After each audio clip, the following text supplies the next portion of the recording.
Good morning दोस्तों, मैं हूं फूल सिंह योगी और आपके लिए लेके आया हूं सोम के सिंपल स्ट्रेस सिस्टम के मोस्ट इम्पोर्टेंट क्वेश्चन जो सभी एग्ज़ामों के लिए उपयोगी है। यदि आपको वीडियो पसंद आए तो लाइक कीजिए, सब्सक्राइब कीजिए तथा अपने दोस्तों को शेयर कीजिए, जिसकी वजह से यदि आप लाइक सब्सक्राइब करेंगे और मुझे कमेंट करके बताएंगे कि वीडियो कैसा लगा है तो मैं आपके लिए और वीडियो लेके आऊँगा। फर्स्ट क्वेश्चन, पदार्थ का वह गुण जिसके कारण उसे पतली चादरों में परिवर्तित किया जा सकता है। इसका राइट आंसर है आघातवर्धीनता, malleability. Next, mild steel has Young's modulus of. नरम इस्पात का यंग मापांक कितना होता है? वो होता है 21,000 kg पर mm²। क्योंकि आपको पता है 1 kg बराबर होता है 10 न्यूटन। यदि आप इसको मल्टीप्लाई कर रहे हैं, न्यूटन में चेंज कर रहे हैं, तो ये आ जाएगा 2 × 2.1 × 10⁵। नेक्स्ट, उन पदार्थों में वांछित होता है जो आघात भार से गुजरते हैं। Soft loading. सॉफ्ट लोडिंग यानी हथौड़े की चोट या कोई भी अगर आप मेटेरियल के ऊपर चोट लगा रहे हैं, इम्पैक्ट लोड दे रहे हैं, उसे आप कहते हैं टफनेस।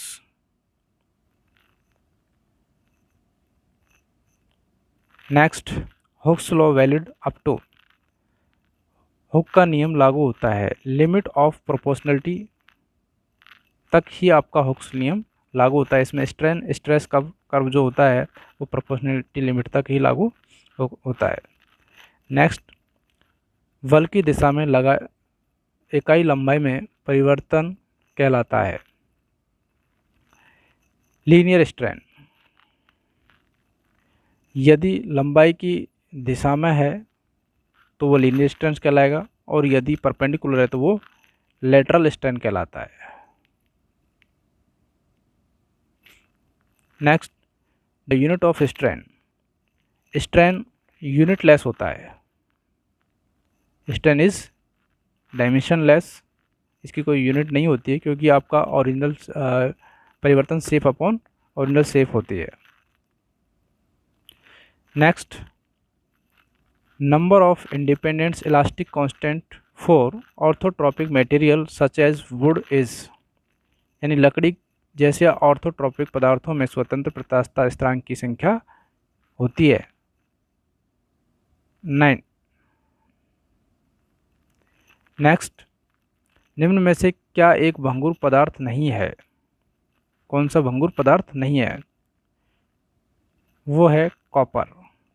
क्योंकि क्या है कि भंगुरता का जो गुण होता है उसमें यह है कि मटेरियल में परिवर्तन नहीं होता, वो सीधा ब्रेक होता है, टूट जाता है। तो आपका कास्ट आयरन अगर आप लोड लगा रहे हैं तो ये टूट जाएगा, कंक्रीट है और ग्लास है। इस तीनों भंगुर पदार्थ है। नेक्स्ट,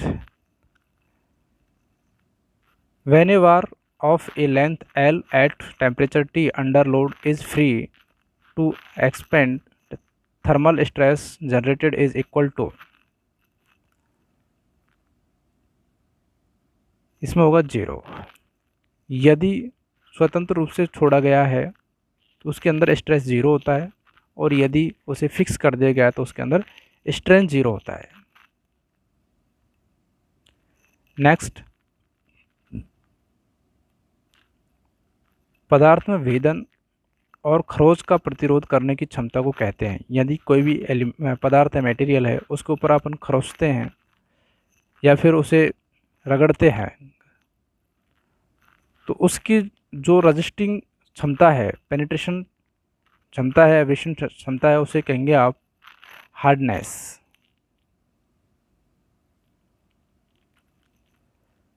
किसी पदार्थ के लिए वास्तविक प्रतिबल विकृति आरेख का आकार निर्भर करता है strain, strain rate, temperature, all the above, तीनों पर डिपेंड करता है। shape of the true stress strain curve. Next, toughness of a material is equal to area under part of the stress strain curve. यानी कि प्रतिबल विकृति वक्र के किस भाग के अंदर का क्षेत्र दृढ़ता के बराबर होता है? Elastic, plastic, both A and B. इसमें होगा सी ऑप्शन। ये इलास्टिक और प्लास्टिक के अंदर ही दृढ़ता का निर्भर करता है, अंदर होता है। नेक्स्ट है the stress at which extension of material takes place more quick as compare to the increase in load is called as.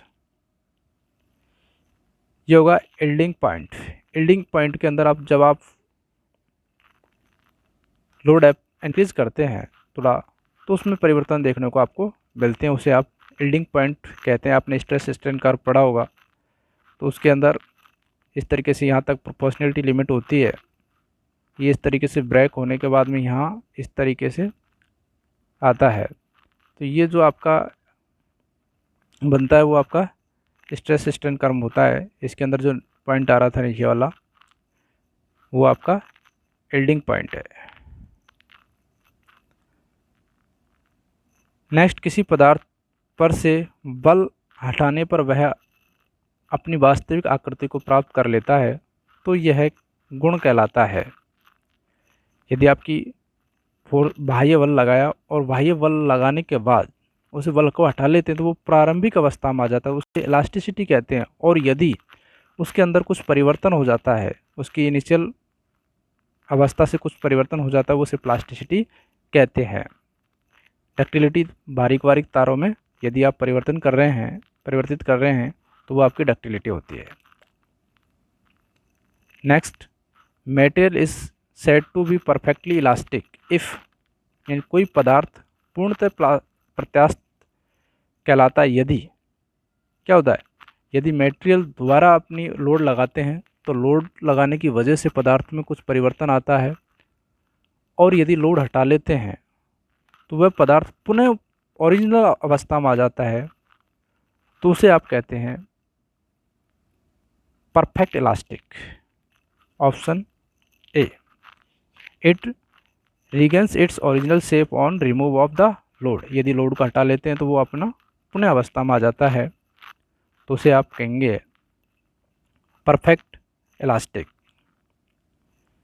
Thank you friends. यदि वीडियो आपको अच्छी लगी है तो लाइक कीजिए, सब्सक्राइब कीजिए और अपने फ्रेंडों को शेयर कीजिए और कमेंट करके बताएं